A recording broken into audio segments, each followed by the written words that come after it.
back with the developing news and the stories behind the headlines. This is the Story Conference. I'm Patrick Paez with Ami Pamintuan and Ronald Llamas. Ronald, picking up from our discussion a while ago with Tessie Ang-Si, there was a reminder from the new Senate President Chis Escudero on this investigation on Mayor Alice Go na presumption of innocence. Kasi parang hinuhusgahan na raw si Mayor. Gano. So may reminder siya na dali lang. The burden of trying to prove whether she's a Chinese spy or a real or Filipino should be, and I can't say I disagree with that. No? Dapat talaga. Galing ako sa part na I used to be a Senate reporter, and back then investigations dapat may konting ebidensya ka man lang dala, hindi yung nagfi-fishing expedition. So what do you think? Well, medyo weird yung statement niya dahil in one sense, sinabi niya na magtutuloy yung Bato investigation na clearly a fishing expedition. No? At ikalawa, discourage na yung Go investigation na kinakailangan mas maglabas ng ebidensya. Burden of proof ay nasa mga senador para, ang medyo delicate yan dahil nga, sabi nga ni Tessie Ang-Si, nakulayan na ng husto. No? Pero dahil sabay yung kanyang statement, magkasunod, medyo nagtatanong yung mga tao, ano bang ibig sabihin yan? Na itutuloy yung Bato investigation, tapos dito parang sinasabi niya, dinikit pa niya personally sa buhay ni Grace Poe. Natingin ko medyo apples and oranges. Iba yung context nung nangyari noon kay Grace Poe. Diba? Political yan, papunta ng election, presidential election. Ito kasi nagsimula sa Pogo. Refresh our memory about Grace Poe. She was her citizenship was also being questioned, whether she was a natural-born Filipino, because you have to be one to run for president, right? So dahil ampun siya, hindi sigurado kung natural-born. Parang yun ang naging issue ng Grace Poe. So, pero very clear na siya ay Pilipino, very clear na yung kanyang nagpalaki sa kanya ay sila Fernando Poe Jr. No? So, iba dito. Dito kasi tuwing sasagot si Mayor Guo, lalong lumalaki yung misteryo. No? Lalong nagtatanong yung mga tao. Alam mo, paano ka nagkaroon ng ganong kayaman na lifestyle? Helicopter. Sa pamamagitan ng pagre-raise ng baboy. No? Anong nangyari? Bakit biglang nagsulputan na parang kabute yung mga pogo sa iyong lugar nung ikaw ay mayor? No? At ano yung relasyon mo sa iba pang mga shady characters? No? Kaya iba yon doon sa usapin kay Grace Poe. No? Magkaiba yon. At baka sumabog yan sa mukha ni Senate President Chis Escudero dahil initial statement niya, lahat nakatingin. Tapos ako siya. You're saying it's not good optics for Senator. Dapat nag-above the fray na muna ako. Okay. Oo, nag-above the fray. Tapos pinabayaan yung investigasyon. Lalo na, very, very compelling yung mga issues dito sa Coneto. So this is a question of messaging at saka optics. Ikaw Ami, do you agree na it could send a wrong message out there yung naging statement ni it could cost him yung naging statement ni Senator Chis Escudero? Well, at the very least, nagtataka nga mga tao bakit ganon yung statement. Kasi mahirap nang pigilan to na, umpisahan na eh. And anyway, kung gusto mo ng explanation, kung gusto mo ng explanation, pinatawag na nila sila Harry Roque, di ba? And Harry Roque wrote sa Star na yan daw, well, he's reminding everyone na malaki negosyo babuyan. And you can actually earn enough to buy a helicopter. No, you can make enough to buy a helicopter. Yan ang sinasabi niya. At saka maraming kotse. Kaya daw yun. Kaya, medyo pareho actually sinasabi niya. Saka si Tessie Ang-Si na masyadong and he's reminding people na nung 2022 actually kakampi ng current administration si Alice Go. Yun ang, yung actually, yung picture nila, pag tinignan mo, nakapula nga siya. Sabi yung mga picture nila, pinakilala daw si Alice Go kay candidate Bongbong Marcos na nakaharap siya actually. And there was a picture. So maybe we will hear that pag lumabas siya, yes. Oo, pinakilala daw eh.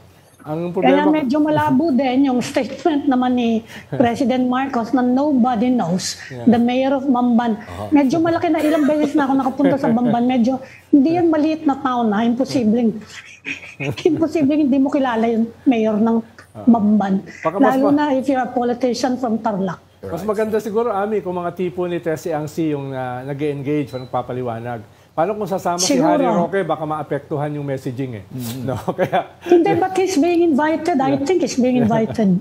dahil But not about the, magkakaroon talaga magkakaroon ng ibang kulay eh. Iba kung si Tessie Angsi, mas objective, no? Mas talagang malalim na doon sa issue na yon, no? Kung biglang papasok si Harry, magbabago yung mensahe. No? At, hindi naman yata siya doon sa kay Alice Go, si Harry, doon siya sa I'm not sure, sa gentleman's agreement yata inimbita. Kinaklaro ko pa yung istorya. Doon yun sa gentleman's agreement kasi sinasabi niya talagang meron, di ba? Although baka yung hindi ganun ang tawag ni President Duterte doon sa pinag-usapan nila ni Xi. Hindi yun ang tawag niya sa gentleman's agreement but there was some kind of agreement. Napati naman siya, kinonfirm niya, di ba? Status quo ang description niya. Status quo. So baka hindi lang nakuha kung na ibig sabihin ng gentleman's agreement. Sabi nga ni Digong. Although pati sila E.S. Medialdea, sila Sal Panelo, sinasabi, wala nga daw yung ganong klase and they're pointing to Volksgasmin. Nga pala, ikaw kilala mo si Volksgasmin. Maybe you will know something about that. Yes. Ayan, sige. Yes. Panahon daw ni Noy. Panahon daw ni Noy nangyari yung actual agreement na no repair. Magpaliwanag ka, Ronald. Duda kasi ako kung merong ganun eh. Una, nasan yung mga papeles, nasan yung records. Dapat meron yun eh. The gentleman's agreement eh. Sa ganung kahalaga. Ikalawa, hindi papayag si Pinoy ng ganun. No, dapat kasama siya sa usapan. Hindi pwede na isang member ng cabinet ang gagawa nun. Tinanong ko nga yan kay former Secretary Rene Almendras, na naging Foreign Affairs Secretary. Sabi niya, wala kami alam na gano'n. At sabi nga niya, kilala mo naman si Pinoy, no? Very particular yan, no? Very OC yan. Alam mo naman na si Pinoy, micromanager. No? Hindi pwedeng hindi yan napag-usapan. At least part ng cabinet o kaya sa DFA. Yun lang yung problema. Not Pinoy, but you all know in this case, sa administration ni PBM, yung Westcom commander, parang may usapan nangyari dito. Hindi kaya posibleng may usapan at the level of Defense Secretary Gasmin? Tingin ko, kilala kasi ni Defense Secretary Gasmin si Pinoy more than me. Okay. Mas matagal sila na magkasama. Alam ko, sa pagkakakilala niya, he wouldn't do that. Hindi uubra yun. No? He wouldn't do that. Yari siya, matatanggal siya any day. No? Kaya duda ako na nangyari yun. Maliban sa, walang tao sa DFA, walang tao sa Malacanang, na nagsasabi na meron nga ganon. No, meron nga ganon. Kaya, I'd just like to point out, this word has been used a lot, gentleman's agreement. I think by the very term, it means it does not hold water. Alam ko rin. Diba? Diba? Sabi nga para ibig sabihin, yung palang sa term palang na gentleman's agreement, it doesn't hold water. Diba sabi nga ni Digong Amin, hindi ko alam kung nasan yung ayungin. Diba sabi niya? Kaya nga. Hindi ko alam nasan yun eh. So it's also easy to, nadadrag, pa-administration ni Pinoy, which is strange because you were the ones, your admin was the one that took China to the arbitration court. Yeah. Kaya medyo malabo yun. Kaya yun lang, para may sagot lang. Dahil tinawagan ko rin yung mga iba si Executive Secretary Ochoa, si Rene Almendras. Alam nyo ba yan? Sabi nila, si Volts. Tanggal si Volts pag nabalitaan ni Pinoy yung may kanyang klaseng usapan. Yun, oo. Pero take away ko dito na you could plausibly buy a chopper selling hogs at a time of African swine fever. Siguro ganun. Bagsak na yun Bagsak na yun ang hog industry Kausap ko nga yung head ng livestock industry. Sabi niya, bagsak Alam mo yung mojo namin na pumunta ng Bamban just to, take a look at that, hog farm. Yes. Our idea of a farm is like a farm. Parang farm din nga. Medyo malaki. Yung bakod, yung cemented sabi nga ni Harry Roque. Napakalaki. So, knowing that, I think, medyo industrial scale ata yung hog farm na yun. So, thousands of heads daw and she sells she sells daw about twice a year at napakalaki daw ng kita. Yan ang sabi niya. So baka pati siya gawing resource person dyan sa case ni Alice Go. Kasi usually kasi dyan, ang local officials, Ami, merong mga SALN diba? So dapat lahat siya mag-reflect doon Yung mga helicopter, yung mga properties, but how reliable is a SALN? Ito, as a former government official, well, syempre, how reliable is a SALN? How much does it really reflect that real and actual wealth of a public official? Kung ano pinirmahan mo. Kaya nga, oo. Pero pwede yung i-double check lang Halimbawa, sa LRA, i-check yung mga properties mo. Sa BI, i-check yung mga biyahe mo. No? Yung sa LTO, i-check yung mga kotse mo. No? Our sense kasi, Ronald, is when we look at the SALN, when we look at the SALN, iisip lang, mayaman pa ako sa senador na ito. Parang gano'n, di ba? Nangyari sa akin yun. Di ba? So, nangyari sa akin yun. Exactly. So parang hindi siya, medyo pero delikado ka. Mahirap paniwalaan. Delikado ka dahil pwedeng i-check yun But who checks? Di ba? Who checks? Well, kung yung gobyerno interesado sa iyong records, halimbawa dito kay Alice Go, pwedeng i-check yun. No? But nobody checks. Yun ang problema. Unless may issue nga, katulad ng kay Alice Go. No, yun pwedeng i-check. Pero kung magaling ang accountant mo, Ronald, pwede mong yung plus and minus yun, di ba?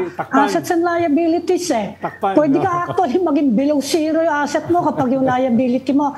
May utang akong ganito, lagay mo. Actually, liquid ka naman Kaya lang meron kang gano'n na on paper, may utang ka. Pwede ka lumabas na na mababa yung net worth mo. Net worth, net worth yung tinitingnan Pwedeng sabihin na actually pobre ka. Kung magaling yung accountant mo. Pero kung yung utang mo ay sa bangko, may papeles yun. May paper trail yun. No? Yun yung lalabas dyan. Yun, kasi mabuti ko ibigay ng bangko. We have a bank secrecy law. Yan ang problema natin. Tayo yata wala na No? Alam ko Singapore meron. Mismo Switzerland. Tayo meron, hindi ba? Mismo Switzerland wala ng bank secrecy. Department of Finance. Hindi mapagbigyan. Dahil may AMLA na kasi. May AMLA na Diba? But we still have a bank secrecy law. Yun ang inaano ni Carlos Dominguez, Dominguez wala nangyari. Yun, paano karamihan sa mga napakarami money launderer dito, politiko. Paano mo papasayan? Paborito ang Pilipinas na money laundering. Di ba nga, Ami, yung sa Bangladesh, yung nangyari? Dito dumaan yun Hanggang ngayon, hindi pa yun hindi pa nababalik sa Bangladesh. I guess, Ronald, as a former government official, the Philippines seems to be very porous. Whether it's, madaling pumasok yung mga foreigners, madaling mag-aral at mag-enroll, madaling magtayo all of a sudden na malaking POGO facility in a faraway, third class, second class municipality like Ramban.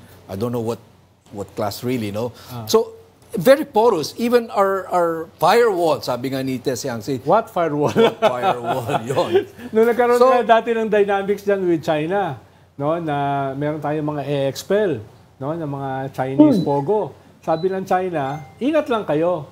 Dahil kami kasi, alam namin lahat ng Pilipino na nasa China. Isang pindot lang yun, alam namin lahat ng location yan. Ibig sabihin, iba yung estado ng China sa atin. Sabi nga ni Patrick, very porous Sa kanila, pag pumasok ka, alam nila kung nasaan ka. Alam nila, dahil nga, yung kanilang estado is ideological. The government hasn't changed in 80 years. The government is the Chinese Communist Party. So meron siyang institutional memory at lahat ng tao yan, gwardyado yan. Sa atin, meron institutional memory, Medyo nagpe-fail yung institutional memory sa atin. Doon pala sa Gentleman's Agreement. Anyway, that's all the time we have for now. Yes. Thank you for joining the Storycon. Ami Pamintuan, Editor-in-Chief of the Philippine Star, and Ronald Llamas, our resident political pundit. Salamat. Thank you, Patrick, Ronald. Salamat, Happy Monday. Tapos na pala. Ang bilis pala ng ating usapan. Ayun. Okay. Join us again tomorrow at 4 p.m. for the Storycon. I'm Patrick Paez. We are One News, all sides, all the time.